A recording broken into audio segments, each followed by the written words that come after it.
بسم اللہ الرحمن الرحیم۔ السلام علیکم۔ عابد الرحمن پروگرام ایسا کیوں ہے میں حاضر خدمت ہے۔ ناظرین، زندگی کا انحصار لازمی طور پر کم از کم 3 چیزوں پر ہے۔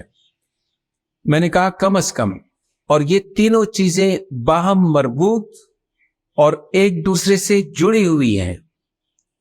آپ کو حیرانی ہوگی اگر میں پہلے نمبر پر خوف یعنی وسوسوں، جنہیں ہم فیئر کہتے ہیں اور اپریہنشنز کہتے ہیں، کو رکھوں۔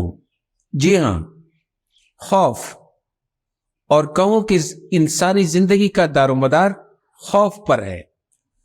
خوف انسانی زندگی کے لیے از حد ضروری ہے، اس لیے یہ ہمیں وافر اور کثیر مقدار اور تعداد میں ملتا ہے۔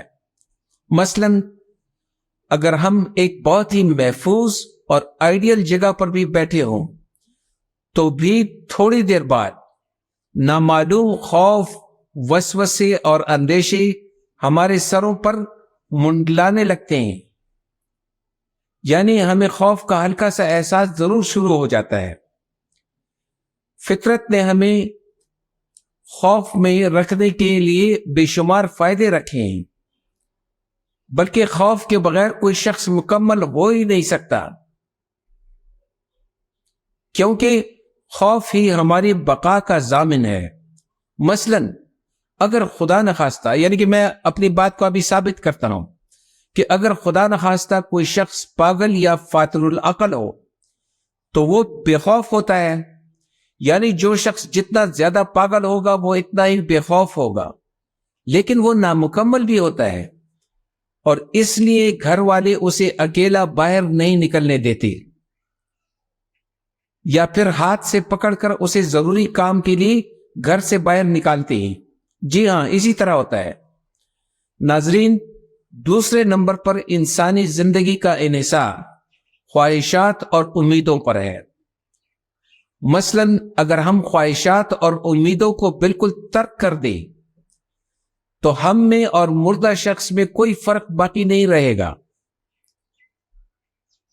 ہماری خواہشات اور امیدیں جتنی مضبوط ہوتی ہیں اتنا ہی زندگی سے ہمارا تعلق مضبوط ہوتا ہے۔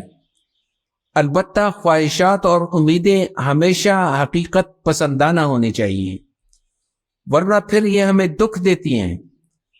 بدقسمتی سے ہماری خواہشات اور امیدیں اکثر جائز اور حقیقت پسندانہ نہیں ہوتی، یہ بات ہے، جو کہ سب سے بڑا انسانی المیہ اور بعد میں یہ دکھوں کا سرچشمہ بن جاتا ہے، کیونکہ ہمیں ناکامیاں ہوتی ہیں پھر۔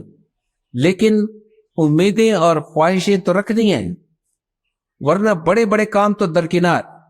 بغیر خواہش کے ہم آدھی روٹی بھی نہیں کھا سکتے، کسی کو زبردستی آدھی روٹی آپ نہیں کھلا سکتے اگر اس کا دل نہیں چاہتا۔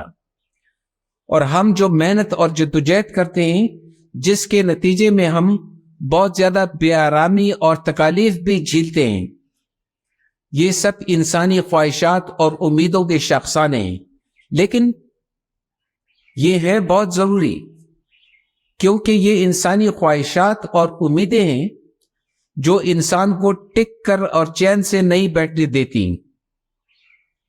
یعنی ترقی، تبدیلی اور حرکت کا ہر چھوٹا بڑا دائرہ، رپل اور ارتعاش انسانی خواہشات اور امیدوں کی وجہ سے ہے، اس کا نتیجہ ہے۔ دوستو، خوف اور امید کے بعد اب ہم انسانی زندگی کے لیے درکار تیسرے اہم عنصر کی بات کرتے ہیں۔ آپ نے مشاہدہ کیا ہوگا کہ جانور کھا پی کر اپنی راہ لیتے ہیں، کھانے پینے کے بعد ایک طرف چل پڑتے ہیں اور پیچھے مڑ کر بھی نہیں دیکھتے، یعنی اکثر جانوروں کو انسانوں کی طرح کل کی یا اگلے کھانے کی فکر نہیں ہوتی۔ آپ نے کسی جانور کو تھیلے میں بچا کچا کھانا جو بچ جاتا ہے یا پانی جو بچ جاتا ہے وہ اپنے ساتھ لے جاتے ہوئے نہیں دیکھا ہوگا؟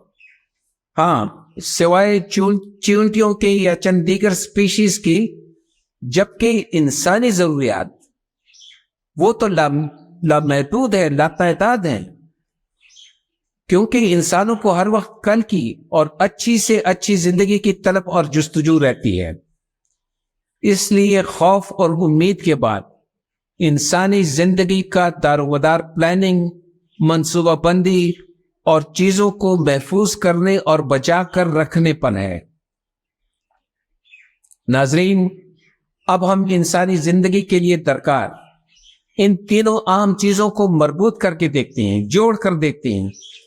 خوف کا مفید عنصر قدرت کی طرف سے عطیہ ہے، جس کے ذریعے ہم تمام چھوٹے بڑے خطرات پر مسلسل نظر رکھ کر اپنے لیے پہلے سے تمام خطرات سے اپنا راستہ صاف رکھتے ہیں۔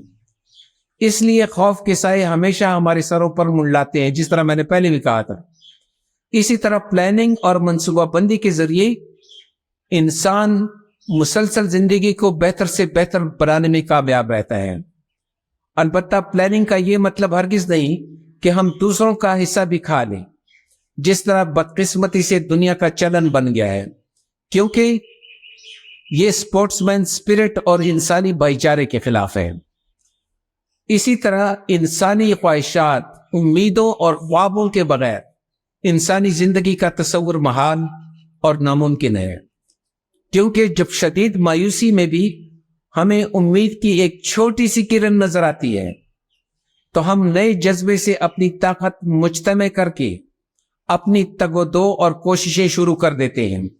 یعنی ہماری امیدیں اور خواب وہ شعلہ ہیں یا سپارک ہیں، جس کو ہم سپارک کہتے ہیں، جس سے انسانی زندگی کی گاڑی سٹارٹ رہتی ہے اور آگے ہی آگے دوڑتی ہے۔ ناظرین، اگر پروگرام پسند آیا ہو تو چینل کو سبسکرائب کریں اور دوستوں سے شیئر کریں۔ انشاءاللہ اگلے پروگرام میں نئے موضوع کے ساتھ ملاقات ہوگی۔ اللہ حافظ۔